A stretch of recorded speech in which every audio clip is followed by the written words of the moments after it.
Donc on repart sur le même sujet. Ça va nous amener à la limite, ça va nous amener à l'industrie, là, ta courbe qu'on peut peut-être remettre d'ailleurs si vous pouvez de notre perte de compétitivité. Il y a donc ce qui se joue en ce moment, alors on en a évidemment beaucoup parlé avant les vacances, on va en reparler, c'est donc Alexandre Sobo, alors patron d'Olot, ça oui, les nacelles élévatrices, mais c'est France Industrie, je crois, le truc de Sobo. Il a été un moment candidat à la tête du MEDEF, peut-être qu'il le sera d'ailleurs à nouveau, candidat à la tête du MEDEF. Il a été à un moment à la tête de l'UIMM. Bref, et donc il parle d'une triple peine industrielle. Donc c'est ce matin dans l'opinion. Donc il y a le système de subvention américain. Voilà. Il le dit d'ailleurs de manière assez rigolote. Il dit ils sont quand même très très malins de faire passer sur le dos de l'inflation, alors que ça n'a rien à voir, un pur système de subvention et de modernisation de leur industrie. Quoi. Vraiment, alors ça c'est le charme formidable des Américains. Il y a effectivement les prix du gaz, même si là ils sont en train de se calmer chez nous, même si. Alors ça, c'est un truc que j'ai découvert pendant les vacances. En fait, les responsables politiques américains, c'est le prix du libéralisme, sont assez furieux de la façon dont les producteurs de gaz américains traitent leurs propres industriels. Parce que quand vous avez l'Europe qui vous achète tout ce qui passe 4 fois plus cher que l'Amérique, le gaz, il part en Europe. Voilà, ils en ont rien à foutre, les gars. Alors là, pour le coup, souveraineté, patriotisme, etc., rien du tout. Mais enfin, t'es quand même sur un différentiel. Et puis, cette taxe carbone aux frontières, alors ça, c'est le truc. Tu te dis, c'est quand même, a priori, ça devait être bien, quoi, la taxe carbone aux frontières, et en fait, c'est une catastrophe. Donc, Sobo l'explique, on l'a déjà beaucoup expliqué, à partir du moment où ce ne sont pas les produits finis qui seront taxés aux frontières, mais les barres d'acier, enfin, un certain nombre des produits qui servent à construire, qu'est-ce qui se passe ? On va moins construire en Europe, parce qu'on va moins importer de matières premières, ou on va dire de produits semi-finis, et on va faire assembler l'ensemble de nos produits en dehors de l'Europe, premier point. Et deuxième point, en parallèle, pour ne pas affronter l'OMC, on pourra en dire un mot d'ailleurs de l'OMC, pour ne pas affronter l'Organisation mondiale du commerce, on va arrêter les quotas gratuits dont bénéficient aujourd'hui les industriels européens. Donc c'est pour ça qu'en plus Sobo dit, mais là-dessus, on va renchérir notre production. Enfin, il dit, c'est ni fait ni à faire cette histoire. Ouais. Et je trouve ça assez effrayant, parce qu'au départ, la taxe carbone, c'est d'ailleurs ce qu'il dit. Il dit, donc, nous, on choisit de taxer le carbone plutôt que de subventionner le décarboné, ce qui est le choix des Américains. Intellectuellement, c'est très séduisant, sauf qu'en pratique, ça ne marche absolument pas. Quoi, voilà. Et donc, on est dans cette situation-là. C'est marrant parce que tu vois, ça pour faire le pont avec ce que l'on disait tout à l'heure sur les indicateurs, c'est un peu la même chose, c'est-à-dire que c'est toujours le réflexe du réverbère, c'est-à-dire que tu cherches tes clés sous le réverbère parce que c'est là où tu peux voir où les chercher. Mais en fait, la taxe carbone aux frontières, telle qu'elle se design, c'est un peu la même chose, c'est-à-dire que tu sais à peu près mesurer le contenu carbone d'une barre d'acier, du ciment que tu vas importer, et ça, tu peux donc dans ce cas en faire une métrique et dire quelle taxe tu vas pouvoir appliquer. En revanche, je vais essayer de comptabiliser le carbone que tu vas avoir dans un semi-conducteur. C'est quand même autrement complexe. Et donc, plutôt que de déployer des trésors d'intelligence, et qui seraient d'ailleurs aussi extrêmement coûteux en termes d'énergie... dans une automobile, tu pourrais quand même... Attends... visiblement, ils disent non, mais... Les composants...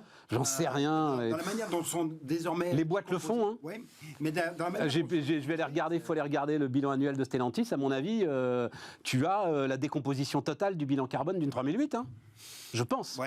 Je sais pas. On va aller regarder. C'est intéressant. Mais je pense que c'est vraiment cette dimension-là qui prime. C'est-à-dire, regardons ce que l'on est capable de mesurer, commençons par ça, et puis ensuite on fera d'autres étapes. Mais oui, bien entendu, une barre d'acier, tu vas pas la consommer. Oui, mais sauf que c'est une connerie, parce que à l'arrivée, l'enfer pavé de bonnes intentions. C'est vraiment exactement. C'est exactement ça. Mais parce que tu ne t'es pas doté des moyens de chercher au bon endroit.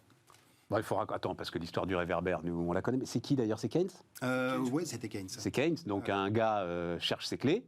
Je peux vous aider. J'ai perdu mes clés. Et donc c'est sous un réverbère. Mais c'est là que vous avez perdu. Je sais pas, mais c'est là qu'il y a de la lumière. C'est ça l'histoire que raconte Keynes. Et Keynes dit, parfois il faut aller chercher les clés là où il n'y a pas de lumière. Ouais. Voilà. C'est d'ailleurs souvent là qu'elles sont. Erwan, c'est cette histoire de taxe carbone, cette histoire de triple peine pour l'industrie européenne. Enfin, moi, je disais avant les vacances qu'on était sur un sujet existentiel, en ce qui nous concerne, je pense. Particulièrement l'Allemagne. T'as le côté énergétique, effectivement. Moi, j'entends des entrepreneurs qui disent, ou des chefs d'entreprise qui disent, ça continue comme ça, on va se délocaliser aux États-Unis parce que l'énergie est moins chère. Le coût de la délocalisation, pour l'instant, il reste supérieur au gain que tu pourrais avoir d'un point de vue énergétique. Ouais. C'est pour ça que l'Europe a peut-être aussi intérêt à annoncer un plan sur les 10 prochaines années en disant, vous inquiétez pas, les réacteurs arrivent, ou en tout cas, la source de production arrive, parce que, auquel cas, si jamais tu n'as pas cet investissement-là qui est fait plus tard, l'investissement lié à la délocalisation deviendra moindre que la facture énergétique sur ces 20 prochaines années. Donc ça, déjà, tu as un peu de stabilité à apporter à tes entreprises. Pour l'instant, on ne voit rien là-dessus, mais bon, en même temps, ça ne m'étonne pas, vu qu'on voit l'image du nucléaire en Europe, même si ça tend à changer.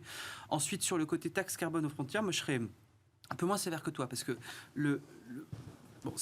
ça fait très longtemps qu'on attendait l'Europe, en tout cas sur ce sujet-là. Exactement. On peut pas pour une fois, on peut se satisfaire quand même que l'Europe arrive à bouger ensemble dans un projet. Alors le projet est loin d'être parfait, on est d'accord. Mais par contre, si jamais l'Europe ne se met pas justement à bouger, je rentre pas dans le fond du problème. Effectivement, dans le fond, il y a quelques problèmes d'un point de vue de comptabilité. Quoique tu as quelques entreprises, tu en as une en France qui s'appelle Greenly, je crois, qui arrive à te décomposer toute l'activité. Oui, Greenly, bien sûr. Voilà, mais si jamais l'Europe le fait pas, l'Europe qui s'est quand même dit que dans 20 ans, on serait le premier continent zéro carbone, neutre en carbone, etc. Si jamais l'Europe n'envoie pas des signaux, justement, et ça peut aussi faire, on va dire, une vision davantage comparative, de dire, nous, en Europe, effectivement, on est peut-être plus vertueux que les autres. Peut-être que... Mais mon pote, tu vas être neutre en carbone parce que tu n'auras plus d'industrie. Hein. Mais je sais bien, mais si nous, on le fait pas... Tu seras tranquille. Tu as quand même un autre impératif qui est l'impératif environnemental. Alors, je suis d'accord que l'impératif économique, à court terme, il prime sur l'impératif environnemental, mais à long terme, c'est l'impératif environnemental qui prime. Si jamais tu n'envoies pas des signaux et tu ne commences pas dès aujourd'hui à modifier justement ta matrice de fiscalité, parce qu'on sait que c'est la meilleure façon, en tout cas, les travaux de Romer et Nordhaus montrent que c'est la meilleure façon, justement, d'infléchir une politique industrielle. Si jamais tu fais pas ça, qui d'autre va le faire? C'est pas la Chine, c'est pas le Japon, c'est pas l'Afrique, c'est pas les États-Unis. Donc moi je vois ça plutôt comme un effet de signal plus politique qu'autre chose, en disant c'est qui le socialisme dans un seul pays? C'est Staline, c'est ça hein le problème, c'est si tu... Évidemment, tu as raison, Erwan. Non, mais si t'as pas d'effet de si tu es en face des Américains qui te font un bras d'honneur, des Chinois qui te font un bras d'honneur, et, disons-le d'un mot, parce qu'une OMC qui alors est à l'arrêt total, il n'y a plus de juges pour les discussions sur l'agriculture, il n'y a plus de juges pour les discussions sur la pêche, et il n'y a plus de juges pour les cours d'appel. Donc, il n'y a plus d'OMC, en fait. Il n'y a plus d'Organisation mondiale du commerce. Mais fais-leur un bras d'honneur à ce moment-là. Mets ta taxe carbone aux frontières, mais n'arrête pas la politique de quotas gratuits pour les industriels européens. Tu vois, c'est ça le truc. C'est pour ça que je dis que sur le fond, tout n'était pas parfait. Moi, je te parle de la forme. Moi, je me satisfais d'avoir une forme satisfaisante avec un fond à parfaire, si tu veux. Parce que l'Europe, pour une fois, a montré son efficacité là-dessus. On montre que le problème, on le prend à bras-le-corps. Et peut-être qu'on est en train d'enclencher une politique. Si l'Europe ne l'avait pas fait, personne ne serait-ce qu'enclencher un mouvement, justement, qui est absolument nécessaire d'un point de vue mondial. Donc, il y a un petit pas qui est fait. Le petit pas n'est pas parfait, mais en tout cas, il est peut-être un peu hésitant, mais au moins, il est franc. Donc, je pense que là-dessus, c'est peut-être le premier pas. Et après, tu sais très bien qu'on ne sait pas comment ça se passe. Regarde BlackRock qui, en l'espace de quelques années, a dit nous, de tout coup, on va faire que du vert dans nos investissements. Ah non, mais c'est fini, ça, mon vieux. T'as loupé un épisode, là. J'ai dit il y a quelques années. Ah oui. Donc, du coup, parce que là, c'est tout le contraire, on est d'accord. Hein. Et BlackRock, et Vanguard. Parce que la rentabilité a primé derrière. Mais tu as eu un mouvement qui s'infléchit. C'est la politique des petits pas. Si jamais il n'y a pas de petits pas, personne ne fait le petit pas, tu n'as pas de politique environnementale qui est digne de ce nom. Et là, tu as peut-être une première pierre. Je suis peut-être beaucoup trop naïf là-dessus, je suis d'accord. Non, t'es pas naïf, t'as raison. Moi, je te dis, Denis va nous donner son sentiment. Tu vas être encore le cocu de l'histoire. Peut-être, mais... Avant même, de toute façon, les questions de taxe carbone aux frontières, me semble-t-il que le premier déterminant des choix d'investissement, des choix locaux d'investissement, c'est ce que tu viens d'évoquer, c'est-à-dire la disponibilité de l'énergie. Oui, bien sûr. C'est-à-dire qu'en réalité, quand tu as des messages qui sont passés en permanence pour dire que l'hiver qui va être compliqué, c'est l'hiver qui vient et pas l'hiver que l'on traverse, eh bien forcément, tu envoies un message qui est délétère, qui consiste à dire, mais attendez, je ne suis même pas capable de vous assurer la disponibilité de la première des ressources dont vous avez besoin pour produire, qui est l'énergie. Et donc, j'ai à faire des arbitrages. Mais tu es obligé de l'envoyer, ce message, tu es d'accord oui, il faut prévenir les gens quand même, c'est bien. Mais dans ce cas, tu dois dire en même temps comment tu résous le problème. Il faut la solution derrière. Il faut la solution derrière. Tu l'as pas, la solution puisque EDF... Oui, non, mais enfin...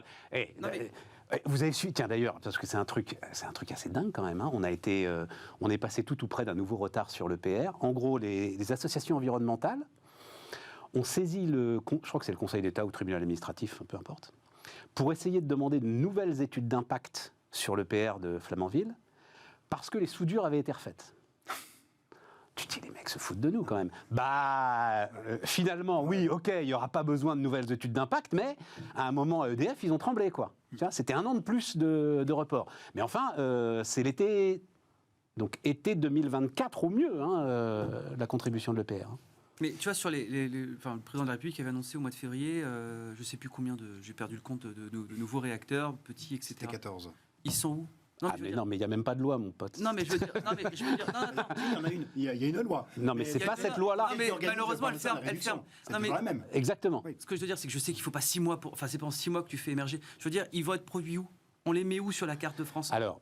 Non, mais parce que. Non, mais j'ai une réponse. Je peux te dire. Ça, tu vas avoir des nous parce que du coup. Non, mais je peux te dire un peu quand même. 2 ans pour les ZAD qu'il va y avoir, plus 2 ans pour le référendum et tout. Donc parce que j'ai eu la même émotion que toi. Je me dis, mais c'est pas possible, qu'est-ce qu'ils foutent? Et en fait, les sites, ils sont d'ores et déjà identifiés. Il faut le dire, faut le. Et ils sont identifiés sur des zones qui sont déjà pré-nucléarisées. Il y a notamment, on l'a beaucoup dit, Panly, je crois. Enfin voilà, des zones où il aurait dû déjà y avoir. Tout est prêt. En fait, la question du design, du lancement des travaux, etc., EDF n'est pas prêt. Enfin, toute la question, c'est de savoir, est-ce que tu refais un EPR ou est-ce que tu fais ce fameux EPR2, nouvelle génération? Parce que l'autre, visiblement, il est quand même très compliqué à construire, très lourd, etc. Et, tout, voilà. Et donc, tu n'es pas non plus au bout de l'ensemble des travaux préparatoires dont tu as besoin et qui sont faits aujourd'hui par EDF. Donc, si tu veux, ce n'est pas très grave si la loi prend du retard, dans la mesure où, de toute façon, elle n'aurait pas eu d'effet immédiat sur le lancement des travaux. Tu vois ce que je veux dire? Oui, voilà. Mais tu vois, pour moi, ça, c'est plus problématique, c'est beaucoup plus générateur de désindustrialisation en Europe que peut l'être une taxe carbone mal faite. Parce que du coup, tu n'as pas de visibilité, tu n'as pas de... Ouais. Parce que ce que je viens de te dire là, les gens ne le savent pas forcément et se posent des questions. Non, mais attention, la loi... J'allais dire, ça améliorerait nos comptes, je ne suis même pas sûr. En fait. La loi qui va être votée là, la loi énergie renouvelable, c'est pas dans celle-là qu'il y aura les 6 réacteurs. Non. Il va y avoir une loi nucléaire après. Et entre les deux, il y a les retraites à faire passer et le projet de loi immigration à faire passer. Voilà. Ça va être dur. Sur l'énergie, un point que l'on oublie un peu trop souvent, c'est que jusqu'à présent, quand on regardait les crises de l'énergie, c'était des crises qui étaient très immédiates. C'était des crises qui venaient du pétrole et très rapidement, ça se transmettait dans les prix. Or, la spécificité de cette crise de l'énergie, c'est qu'elle porte sur des produits qui font l'objet de contrats. Et vous avez une étude qui était très intéressante, qui a été sortie par l'INSEE à la fin de l'année dernière dans sa note de conjoncture, qui montrait qu'en gros, le choc de l'énergie, on ne l'a pas vu jusqu'à présent. Du fait de la nature des contrats, et en fait, tu as plus de la moitié des entreprises industrielles, en tout cas qui génèrent plus de la moitié du chiffre d'affaires de l'industrie, qui vont subir courant 2023 un changement dans les contrats. Donc en fait, c'est beaucoup plus devant nous que cela ne s'est d'ores et déjà produit. Sauf que c'est en train de bien retomber. Que l'hiver ultra doux que l'on traverse est en train de nous sauver, quoi. Voilà. Mais est en train de nous sauver. Les contrats, ils se négocient pas sur la base du prix spot d'aujourd'hui. Non. Ils se négocient sur la base du prix spot que tu as observé pendant une période. Oui, mais ça te donne une marge de négociation. C'est quand même beaucoup plus intéressant d'aller voir ton fournisseur d'énergie quand tu es à 80 € le mégawattheure que quand tu es à 250 € le mégawattheure. Ce qui fait dire d'ailleurs à Sobo dans l'interview dans l'Opinion ce matin que le plafond mis par l'Union européenne à 180 € le mégawattheure est un truc totalement inopérant, quoi. Voilà. Il est déjà caduc. On n'y est plus, voilà, on est déjà caduc. Mais c'est un chiffre que je voulais te soumettre, Denis.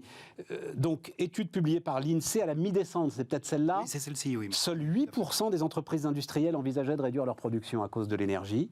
Ouais. Un tiers pensent qu'ils vont pouvoir encasser les hausses sur leur marge, et 2 tiers pensent qu'ils vont pouvoir répercuter les coûts dans les prix. Oui, ça c'est vrai que... Donc en fait, on n'est pas là-dessus. La compétitivité par rapport aux Américains, c'est un sujet.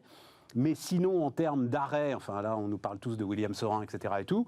Visiblement, les industriels qui bossent bien sont capables de prendre le choc. L'équivalent européen, si on revient sur le graphique que l'on regardait tout à l'heure sur la part de marché de la France par rapport à l'ensemble des pays de la zone euro, en fait, on est tous soumis à peu près à la même problématique, dans des amplitudes qui ne sont pas si différentes que ça. Or, ce que l'on voit par exemple dans le cas de la chimie est un cas qui est très intéressant. La production industrielle de la chimie a baissé de 25% en Allemagne. Pour l'instant, elle a baissé que de 5% en France. Alors, il y a probablement des mix de produits qui sont... Oui, c'est parce on ne produit pas exactement la même chose, il n'y a pas la même sensibilité au gaz. Non. Mais jusqu'à présent, s'il y a eu des ajustements qui se sont faits, ils ne se sont pas forcément faits sur le territoire en France. Mais c'est aussi parce qu'on a devant nous, probablement, le choc est plus devant nous qu'il ne s'est d'ores et déjà produit avec ces renégociations qui se font actuellement sur les contrats. Donc, on n'est pas... c'est vrai qu'on n'est pas encore sorti... Non, on n'est pas sorti... On n'a pas le cul sorti des ronces. C'est ça l'expression exacte, Denis. Donc je sens bien là que voilà, tu représentes un institut, des sommités économiques. Donc tu essayes d'atténuer un peu le propos, mais non, on n'a pas le cul sorti des ronces. Oui, et surtout que ça nous ramène, parce que tout se tient, tu n'as plus non plus les moyens de lâcher la machine à subvention. Bruno Le Maire disait hier soir, répétait, moi j'ai 10 milliards pour le bouclier énergétique pour les entreprises en 2023, et il n'y aura pas un euro de plus. Quoi. Voilà. Peut-être pour revenir sur ton point sur les marges de production qu'il peut y avoir dans les entreprises. On avait fait une enquête avec BPI France auprès des PME. Je me souviens de ça. De mémoire, c'est moins de 10% des patrons de PME qui déclarent pouvoir réduire leur consommation d'électricité ou de gaz sans toucher à leur niveau de production. Donc les marges de manœuvre que tu as en termes d'économie d'énergie sont extrêmement minces. D'accord, mais ça ne dit pas leur capacité à les répercuter sur les prix. Oui, tout à fait. Voilà. Ça ne dit rien. Non, c'était vraiment la mesure très, très physique. Les marges de manœuvre en termes de capacité de produire sont quand même très faibles. Et donc, tu dois encaisser le choc. Et bien, évidemment, après, ça nous rappelle une chose, c'est que quand tu as de l'inflation, l'inflation, c'est toujours un conflit de répartition. C'est un conflit de répartition entre des pays qui sont price takers et d'autres qui sont price makers. C'est la même chose entre les entreprises, entre celles qui sont en capacité de répercuter les prix et celles qui sont en capacité uniquement de prendre ces prix. Tout à fait. Bon, les retraites. Donc ce matin, Elisabeth Borne, que Erwan Tison a écouté, a dit 65 ans, c'est pas un totem. Elle a dit ça, Elisabeth Borne. Elle a dit il y a d'autres solutions. Moi, je comprends plus rien. Ben moi non plus. Ah, on est d'accord. J'ai l'impression qu'ils ont un petit problème de pilotage avec les chiffres. Non, je crois qu'Elisabeth Borne, c'est ce qu'on... Alors, j'y connais rien, mais l'histoire de cette femme est une histoire très liée aux négociations. Elle sait ce que c'est que des syndicats, elle sait ce que c'est que la négociation. Elle a été dans les cabinets du ministère du Travail à gauche. Elle a une fibre sociale importante. Et je ne sais pas si elle n'est pas un peu à essayer de challenger le président sur l'idée 64-65 ans et il faut y aller. Et, politiquement, le président Macron avait dit, je crois, si mes souvenirs sont bons entre les deux tours, que ce serait plutôt 64 ans, ou alors c'est l'inverse, il avait dit d'avoir 64 puis après 65 ans pour allier, je sais. Mais il a dit campagne du premier tour 65. Oui, voilà, c'est ça. Ensuite, entre les deux tours, faut voir. Et après, alors qu'on pensait, souviens-toi, après son élection, on se dit c'est fini la réforme des retraites, il ne la fera pas. Et puis, arrêter ce bruit défaitiste, etc. et tout, non seulement je vais la faire, mais en plus ce sera 65 ans, tout le monde dehors, fermez tous les rangs et on y va. Parce que si 65 ans, c'est pas un totem et que du coup 64 le devient, 64, il n'y a pas besoin de réforme. T'as la réforme Touraine qui normalement va être amenée. Non, mais non, on revient sur ça, c'est le débat. Pour le coup, j'ai changé de camp, moi, à vous discuter avec vous pendant toute l'année. Non, l'âge légal est un marqueur. Oui, non, mais bien sûr. Je te parle dans les faits. Moi, et pas pour les retraites, on est bien d'accord, mais pour le travailler plus et pour apporter 30 milliards d'euros supplémentaires. Dans les faits économiques, pas dans le marqueur politique. On est d'accord. Économique, Mais non, dans les faits économiques aussi. Dans les faits économiques, 64 ans, c'est un marqueur pour l'ensemble des entreprises. 64 ans, c'est un marqueur pour l'ensemble des directions de ressources humaines. 64 ans, ça t'augmente la quantité de travail. L'âge légal t'augmente la quantité de travail de manière beaucoup plus radicale que l'augmentation de la durée de cotisation. Mais le corps te dit que 64 ans, pour l'instant, à réforme équivalente, oui, mais c'est pas mon sujet, le corps. Moi, mon sujet, c'est qu'on travaille plus. Mais non, c'est qu'on travaille plus pour payer plus d'impôts, c'est qu'on travaille plus pour payer plus de cotisations sociales, c'est qu'on travaille plus pour l'ensemble du système. D'accord, mais là, c'est autre chose. Et par contre, on n'en prend pas du tout le chemin. Parce que travailler plus... il y a quand même un chiffre aujourd'hui. Nous, depuis 2019, on a vu que la productivité du travail a diminué de 3%. Ce qui là aussi devrait être un sujet Oui, tu m'avais absolument dit c'est ça, la une du ouais. travail. Mais si tu travailles plus, si tu travailles 2% plus longtemps sur ta vie professionnelle, mais que tu produis 3% en moins, au final, tu as perdu en production. Donc, tant que tu n'auras pas travaillé mieux, cherché tout simplement à retrouver des gains de productivité, ça sert strictement à rien en plus de continuer à déplacer l'âge de la retraite. Donc, plutôt que d'abord de se dire on va travailler plus, qui en plus pour moi est un non-sens pour le coup dans l'histoire économique, parce que l'histoire économique, je ne vais pas faire mon marxiste, mais elle tend justement à la diminution du temps de travail par l'augmentation des gains de productivité. Et donc du coup de repartir à 65 ans, encore une fois c'est libéral qui te parle, moi je trouve que ce serait peut-être une régression sociale qui en plus ne va pas dans le sens de normalement d'une société qui fonctionne bien. On devrait plutôt se poser la question d'aller vers moins. Mais si jamais c'est travailler plus avec une productivité du travail moindre, ça ne sert strictement à rien.